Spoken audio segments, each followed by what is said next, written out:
Et nous voilà de retour à notre magazine de télévision. C'est un plaisir encore une fois de vous avoir à l'émission aujourd'hui. Comme vous voyez, nous sommes aux couleurs de l'été. Il fait beau, même s'il y a des temps, même si de temps en temps il y a quelques pluies, mais quand même, on est heureux, on ne va pas se plaindre. Il fait chaud et humide et l'on en profite. Aujourd'hui, à l'émission, nous mettons le cap sur la musique. Nous recevons une tête d'affiche. On n'a pas beaucoup parlé de lui dernièrement à cette émission. Eh bien, ce sera fait avec grand plaisir. Un grand monsieur. Son nom, Equinox. Il est artiste polyvalent, né à Kinshasa, comme vous le savez donc en RDC, la République démocratique du Congo. Il a développé donc son art en Belgique où il a grandi et marqué sa grande empreinte avec son groupe Coup d'État. Je m'arrête là. Il va lui-même nous donner un peu plus d'éléments sur sa présentation. Bonjour. Bonjour Henri. Comment ça va? Ça va très très bien. Vraiment content d'être ici. Ça faisait longtemps qu'on devait se voir et finalement ça se passe. Donc très content d'être là. Equinox, vous n'êtes pas n'importe qui. Vous êtes déjà lancé dans le domaine des arts dès votre arrivée à Montréal. Vous vous débrouillez déjà très très bien. Le milieu des arts vous connaît déjà. Qui êtes-vous? Equinox, c'est un artiste qui a goûté à la musique et qui a vraiment pris part au milieu artistique depuis très très jeune. Je suis né au Congo, donc à Kinshasa, et puis on allait vivre avec la famille en Belgique. Et c'est de là que tout a commencé. Donc on dansait au tout départ avec des amis. Mon frère rappait déjà, mon grand frère, qui continue toujours dans la musique aussi. Et c'est ça donc qui m'a un peu influencé, il m'a mis un peu dans le bain. Et de fil en aiguille, j'ai aimé ça et puis j'ai continué avec des amis. On a monté un groupe en français, parce qu'au début, je rappais en anglais, mon frère écrivait en anglais. Comme en Belgique, on parle plusieurs langues, et l'anglais est très, très, très parlé, et même écouté par la télévision et autres. Justement, je vais vous laisser continuer, mais je vais revenir sur l'élément anglais. Je ferme la parenthèse, je vous laisse continuer.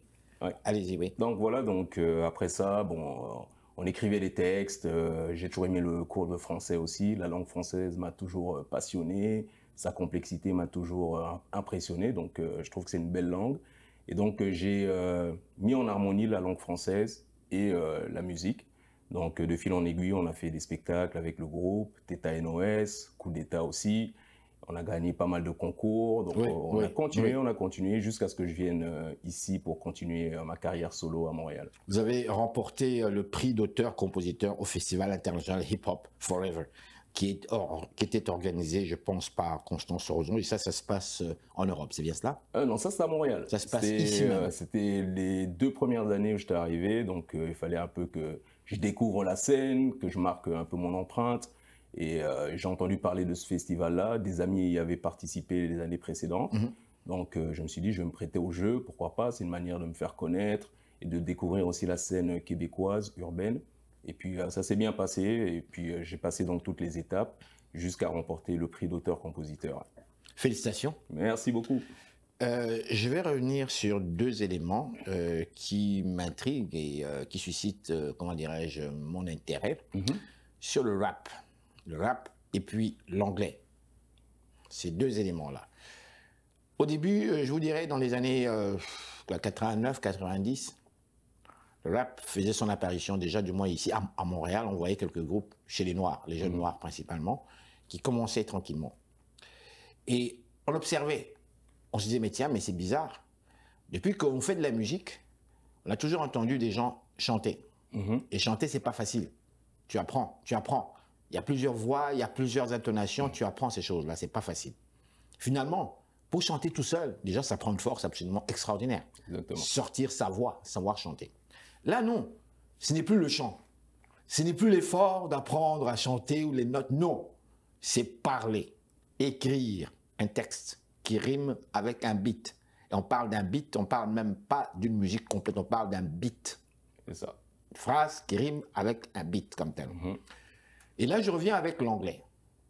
Je m'en vais vers l'Europe, dans un pays où vous avez vécu et grandi, vous, la Belgique, qui fait partie de l'ancienne CE, l'ancienne Communauté économique européenne, l'Union européenne. Ma question est celle-ci maintenant.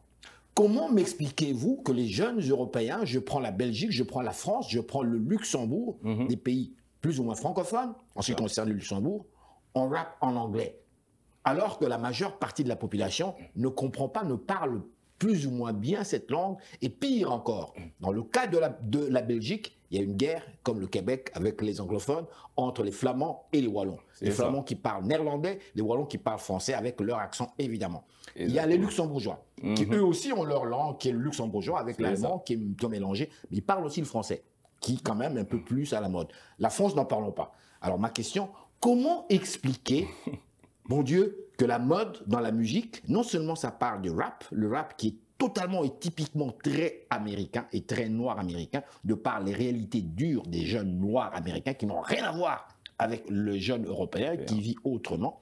Et pire que ça, en anglais, une langue étrangère. Et on dit, entre parenthèses, c'est la mode, c'est in. C'est ça. J'ai de la difficulté. Peut-être pouvez-vous nous expliquer. Je vais parler surtout pour la Belgique. Comme j'ai grandi en Belgique, j'ai grandi dans une ville flamande, comme vous l'avez mentionné, qui est Leuven. Pour un peu situer les gens, c'est la ville du Stella Artois.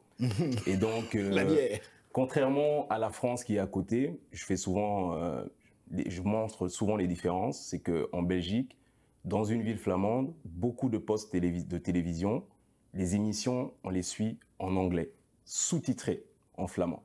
Ah bon? Je ne parle pas flamand, je comprends un petit peu, j'ai grandi dans cette ville, mais j'allais à l'école en français. Ça, c'est le goût des téléspectateurs. Voilà. Donc, ce qui fait que des gens qui sont dans les villes flamandes en Belgique, comme Anvers aussi, une grande ville, Antwerpen, et Leuven, contrairement à Bruxelles ou Louvain-la-Neuve, Liège, c'est qu'on s'habitue très vite à l'anglais.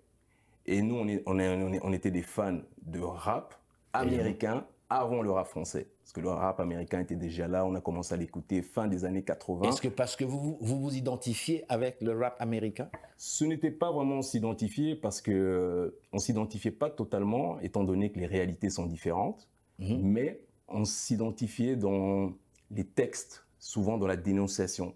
Donc c'est ça la base, l'essence même du hip-hop, du rap, c'est dénoncer. On dénonce. Voilà. Et vous parliez tout à l'heure de personnes qui chantaient avant. Quand le rap est arrivé, c'était différent parce que ça parlait. Et justement, on rappe un peu comme on parle, mais en suivant l'instrumental, en suivant le beat. Donc, on parle un peu plus vite, mais normalement, la manière dont tu parles, ton vocabulaire, ton langage doit être le même. C'est ça la différence avec le rap ou par rapport à d'autres musiques, par exemple. Et donc, nous, mon frère, lui, comme il est un grand fan de rap américain, de R&B, de la période de Bobby Brown, de Boyz II Men et tout ça. Donc, il écrivait souvent des textes pour lui et moi, j'étais à côté, j'écoutais. Puis un jour, il m'a dit, bon, c'est à toi maintenant d'essayer de poser. Tu n'auras pas à écrire, j'écris pour toi. Donc, j'aimais ça et puis c'était un anglais très simple, hein, on s'entend bien. Donc, j'aimais ça et puis on regardait toujours les chaînes de rap américaines, même si on se cachait pour regarder ça, étant donné que les parents n'étaient pas vraiment pour, n'étaient pas pour. Pourquoi? Donc, parce que c'était plus ceux qui voyaient, qui étaient mis en avant dans les clips, c'était plus concentrez-vous sur votre art et les études. Si vous faites des études, ça va, mais sinon, la musique, comme le sport, il y a moyen de percer dedans. Bon, nous, on a des parents qui sont quand même très classiques. On arrivait du Congo, donc mon père était là pour justement terminer sa thèse en médecine. Et en même temps, nous, on allait à l'école et tout ça, donc c'était d'abord les études. Et on les remercie pour ça. Ils nous ont encouragés. Des parents intellectuels, tu ne peux pas sortir de là, mon cher. Mais on était têtus, donc on a continué dans la passion, parce que c'est devenu une passion. On faisait du sport, du football, du basketball, mais la musique, c'était tous les jours. La musique, c'est la vie. Et mon père, c'était un chanteur en chorale à l'église. Donc ma sœur l'accompagnait pour chanter et nous, on suivait automatiquement. Une famille d'artistes. Voilà, donc c'est restant en nous encore aujourd'hui. Mon frère continue dans le gospel.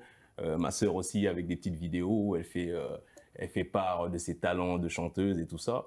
Donc c'est ça. Et après, justement, quand je suis allé en secondaire, étant donné que j'aimais bien la langue française et que mes amis qui n'avaient pas grandi dans une ville flamande, donc parlaient pas anglais spécialement, donc de là, on a monté un groupe pour rapper en français. Et de fil en aiguille, on a monté plusieurs groupes, des collectifs, on a participé à plein d'événements, on a gagné des concours. Et à un certain moment, il fallait que je change d'air, je voulais juste voir ailleurs. Et comme j'étais déjà emballé par l'Amérique, par la musique, déjà tout jeune, le rap et tout ça, et on voulait aussi comprendre les paroles. Donc chaque fois qu'on écoutait du rap, dans le temps, on avait les CD avec les paroles, donc on lisait, et ça nous a permis aussi à améliorer notre anglais tout simplement. Emballé par l'Amérique. Avant que je vienne ici, j'écoutais Joe Dassin. Ça vous dit peut-être quelque chose, Oui, Joe Dassin, mais on bien sûr. parle des vieilles années. Ah oui. J'écoutais cette chanson, l'Amérique, je veux t'avoir, je t'aurais et tout ça. Et je n'étais pas encore venu en Amérique. On rêvait. Oh, l'Amérique, ça faisait rêver. Hein. Ah oui. Oh là là, c'est absolument extraordinaire. Nous sommes en Amérique. Dites-moi, dans votre cas à vous, qu'est-ce qui faisait rêver les jeunes quand on parle de l'Amérique? C'était quoi exactement? Ben, étant très jeune, je dirais début de l'adolescence, c'était vraiment tout ce qui est plus grand et plus gros. Les gratte-ciel, ça c'est les premières choses qui nous frappaient, parce que c'était plus le visuel. Donc l'infrastructure, voilà. Et puis les films nous ont aussi aidé à connaître aussi un peu l'Amérique par les images, par les villes. New York, qui est une ville très mythique, surtout pour le rap. Donc c'est ces choses-là qui nous ont juste donné envie de découvrir davantage l'Amérique en allant directement sur place. On va poursuivre cette interview très intéressante. Ah ouais. Avant de poursuivre, je voudrais présenter à notre grand public votre vidéo d'extrait. Tout d'abord, le titre de cette vidéo. Et vous allez nous parler synthétiquement, rapidement, du contexte même de cette vidéo. Allez-y. Vous parlez de la vidéo Positif? Évidemment. Ah, ok. Positif, au fait, c'est une vidéo qu'on a tournée l'année dernière, donc en 2021, en avril 2021. Donc on était en pleine période de confinement, couvre-feu, enfin, on en a eu quelques-uns, donc je ne sais plus c'était quand encore ce confinement-là. Et j'étais en pleine réflexion parce que, bien sûr, on était enfermés, isolés. Pour les artistes, c'était bon parce qu'on pouvait créer, comme pour d'autres personnes dans différents domaines. Et finalement, je me suis dit, bon, après, ce sera la période après le confinement qui risque d'être difficile. Donc, moi, j'ai un rap qui transmet des messages, qui véhicule des messages positifs, surtout. Donc, je me suis dit, bon, beaucoup de gens seront dans une phase de réflexion, de dépression. Ouais. Donc, moi, personnellement, tout le monde peut vivre ces phases-là, mais le tout, c'est de remonter la pente, de se relever et de se dire, bon, là, on reprend les commandes de notre vie et on repart comme on avait commencé au départ. Donc, c'est pour ça que j'ai fait Positif. C'est juste pour faire comprendre aux gens, peu importe ce qui se passe dans la vie, les aléas, les péripéties, les obstacles, les difficultés, on se relève pour aller de l'avant avec une note positive. Alors, donc, on y va avec Positif, donc Equinox. Yeah, Positif.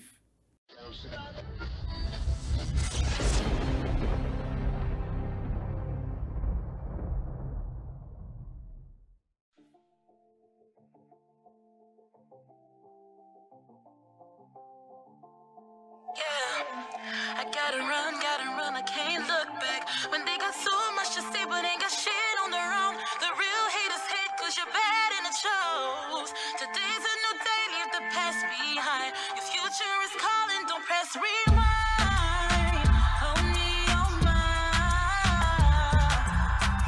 See you ain't gotta live with no regrets. Tomorrow will be better.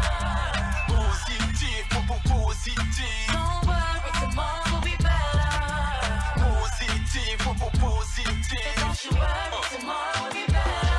Au volant dans la caisse, levé de bonne humeur. Ce trafic me stresse, ça risque de me prendre une heure. Texto sur mon bigo, je check illico. Un poteau est rentré à l'hosto. Et ben la journée commence bien, mauvaise nouvelle. Prise surprise que la vie nous fait. Va-t-il s'en sortir en plus de tout ceci? J'ai aussi d'autres soucis. Tous ces blêmes bros, j'en veux plus. Oh là là c'est trop, j'en peux plus. Tous ces blêmes bros, j'en veux plus. Oh là là c'est trop, j'en peux plus. Ça klaxonne pour bouton. Je me console, je pousse le son. Je perds patience dans ces bouchons. Mais heureusement que j'ai du bon son, bon son. Don't let nobody hold you back. Baby, just work with what you got. Leave all the BS outside. I know you will be alright. Don't let nobody hold you back. Baby, just work with what you got. Leave all the BS outside. I know you will be alright. Mon agent me contacte. Alors combien ça coûtera de mettre un terme à ce putain de contrat? Contraint de décliner l'offre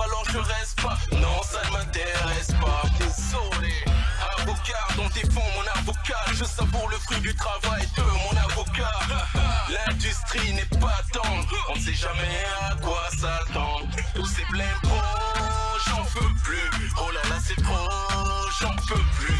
Tous ces blèmes pro, j'en peux plus. Oh là là, c'est trop, j'en peux plus. Mais je vais pas chialer pour ça, pendant que les nôtres souffrent. Quand une porte se ferme, une autre s'ouvre. On risque de perdre notre souffle. Faut se dire, calme-toi, respire, ça pourrait être pire. Don't let nobody hold you back.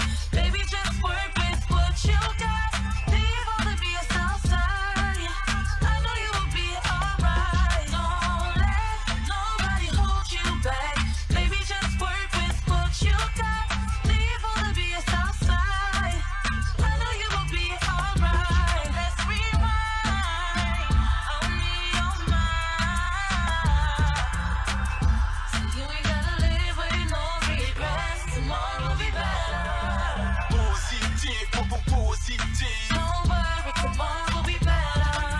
Positif, positif. Don't you worry, tomorrow will be better.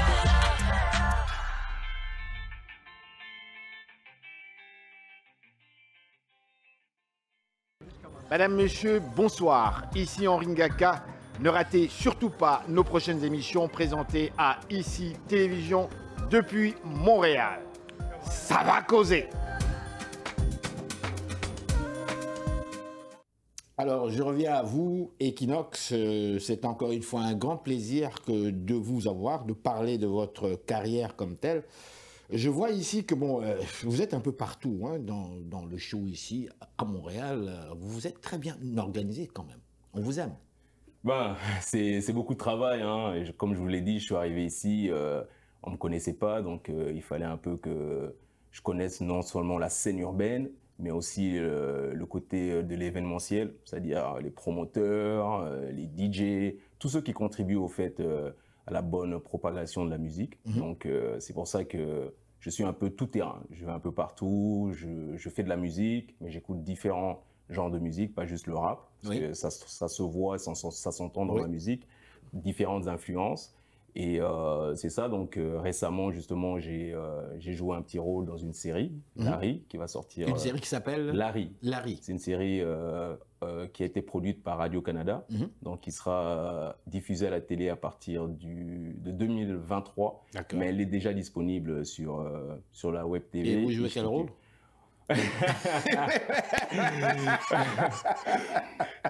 Je joue le rôle on va dire, d'un baron de gang de Toronto. Je ne dirai pas plus, je vous laisserai découvrir.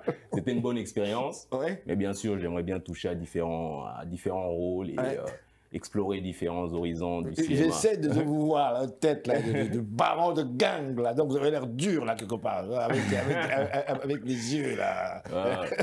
Il fallait jouer là, hein, donc voilà. Et puis de toute façon, dans les clips vidéo, moi j'aime tout ce qui est cinématographique, donc on s'entraîne déjà un petit peu à jouer des rôles. Et c'est pour ça qu'avec le cinéma, c'est pas que c'est facile, mais les clips nous aident déjà. Donc on comprend déjà un petit peu plus facilement les concepts de tournage, de acting et tout ça. Equinox, je vous emmène sur un autre terrain, évidemment. On parle beaucoup, on entend parler. Hein. J'ai entendu parler, je vois des vidéos. Je parle ici de Fally Ipupa, la star congolaise qui effectue une tournée internationale. J'ai vu, comme beaucoup de gens sur Facebook, plusieurs de ses vidéos, même une vidéo où il confirme sa présence bientôt à Montréal.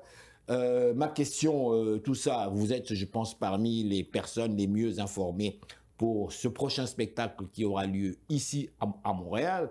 Et d'office, je l'invite, puisqu'il était déjà venu à mon émission dans le temps. Donc ce sera avec grand plaisir qu'on voudrait le recevoir pour parler plus longuement un petit peu de sa carrière. Et surtout moi, comme je suis critique, j'aime tellement critiquer la musique congolaise. Il faut. Donc je pourrais le critiquer ouvertement avec une voix absolument formidable. Dites-nous concrètement, qu'est-ce qui se passe avec le spectacle, semblerait-il, de Fally Ipupa à Montréal? Fally, tout d'abord, est en tournée actuellement pour la sortie de son dernier album. Donc c'était juste logique qu'il passe par l'Amérique du Nord. Donc il a une tournée nord-américaine qui va débuter en août, mi-août je pense. Et donc Montréal est au rendez-vous, donc étant donné qu'il est déjà venu ici en spectacle, vous l'avez déjà reçu, donc je pense qu'il a un bon entourage ici à Montréal. Et voilà, donc son spectacle sera sur 2 dates, donc au Théâtre Rialto, où il avait joué en 2019, où on avait assuré la première partie avec mon équipe.